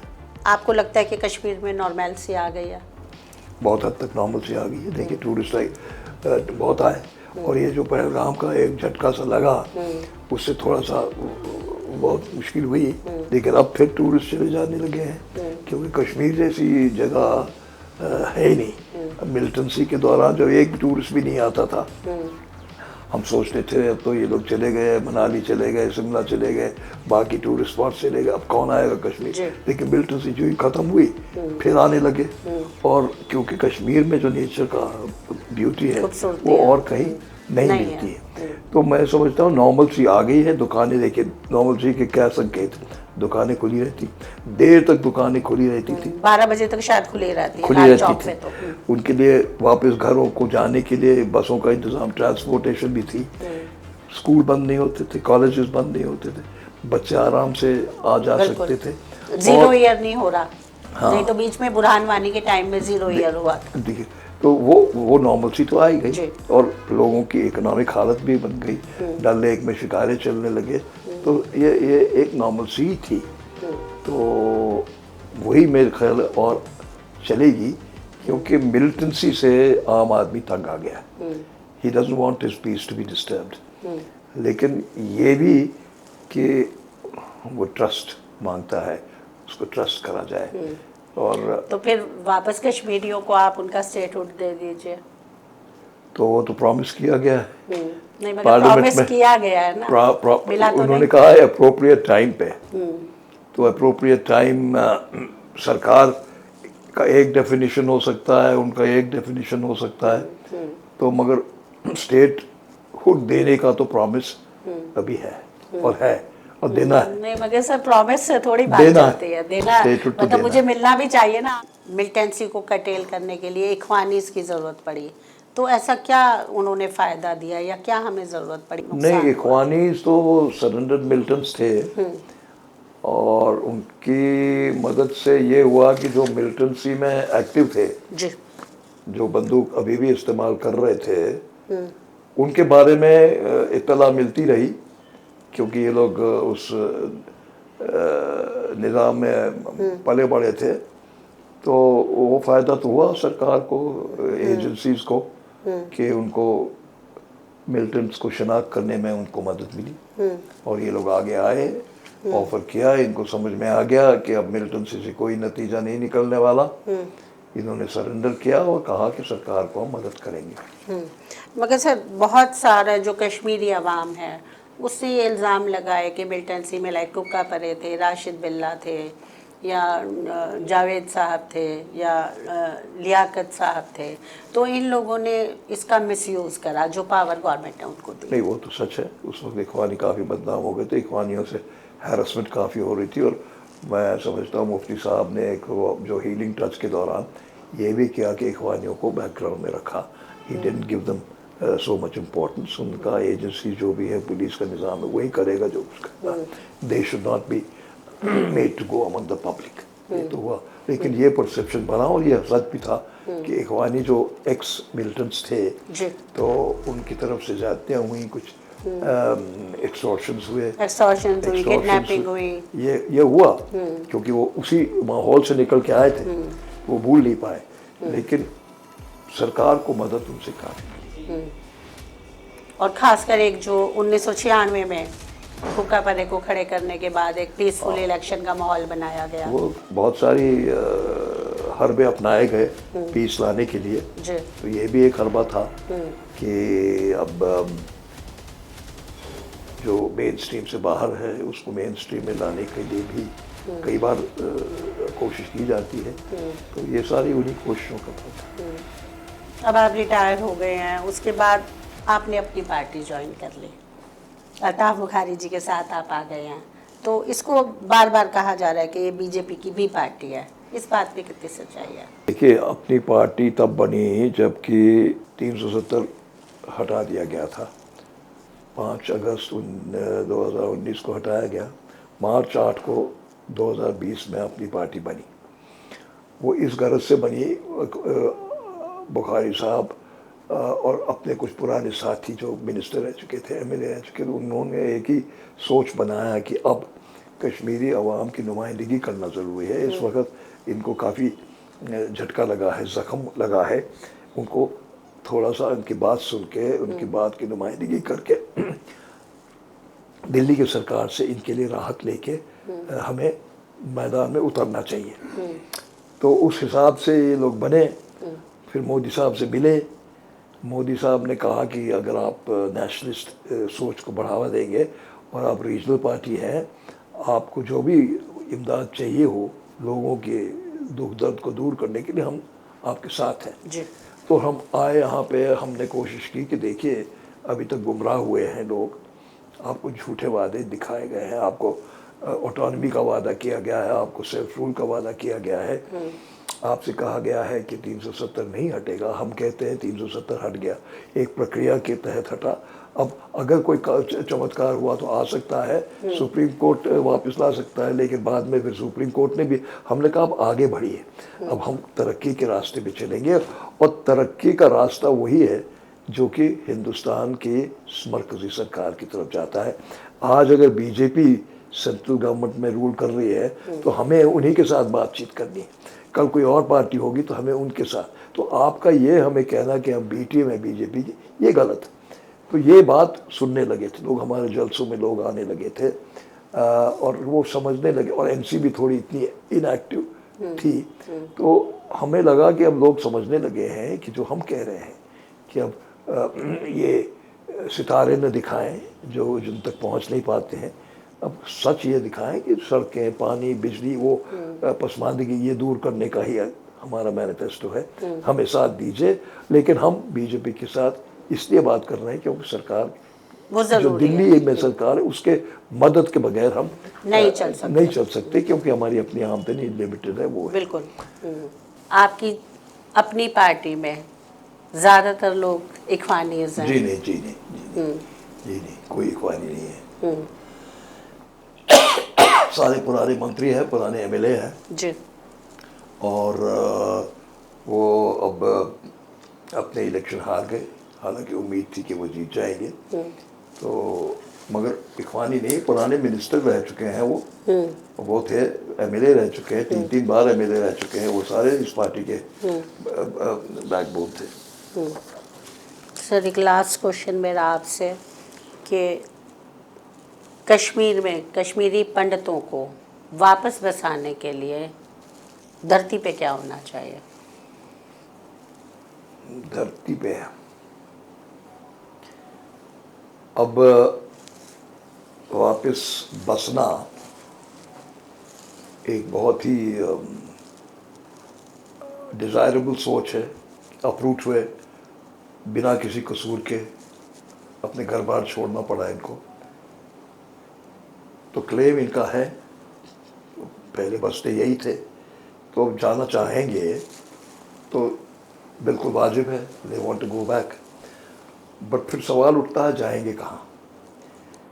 सवाल ये भी उठता है कि जो यहाँ मकान बना चुके हैं, जम्मू में रह रहे हैं, जिनके बच्चे बाहर चले गए हैं पढ़ने लिखने, और जो आपस में अब परेशान हैं कि हम 2 हस्बैंड वाइफ रह चुके हैं, बच्चा नहीं है, कोई इतना बड़ा मकान है, वो वहाँ जाके क्या करेंगे? उनकी ज़मीन भी नहीं है, उनके खेत भी नहीं है, उनके बागात भी नहीं है, मकान भी नहीं बना पाएंगे, तो क्या करेंगे जाने? तो इसलिए एक ये जो सोच है होमलैंड का, उसकी एक रेलेवेंस बनती है कि साहब आप छोड़िए मकान कहाँ था आपका, ज़मीन कहाँ थी, एक ही जगह हम आपको ले चलेंगे, वहीं बसेंगे, सिक्योरिटी होगी, हमारे नुमाइंदे होंगे। तो ये हमारा कोशिश रहेगी। तो वो एक सोच है। अब उसमें जैसा मैंने कहा प्रैक्टिकल शेप कब मिलेगा, रोड मैप के मुताबिक मिलेगा, नेगोशिएशन के बाद मिलेगा, लेकिन एक सोच है। As I said, if you have a dream, pursue it.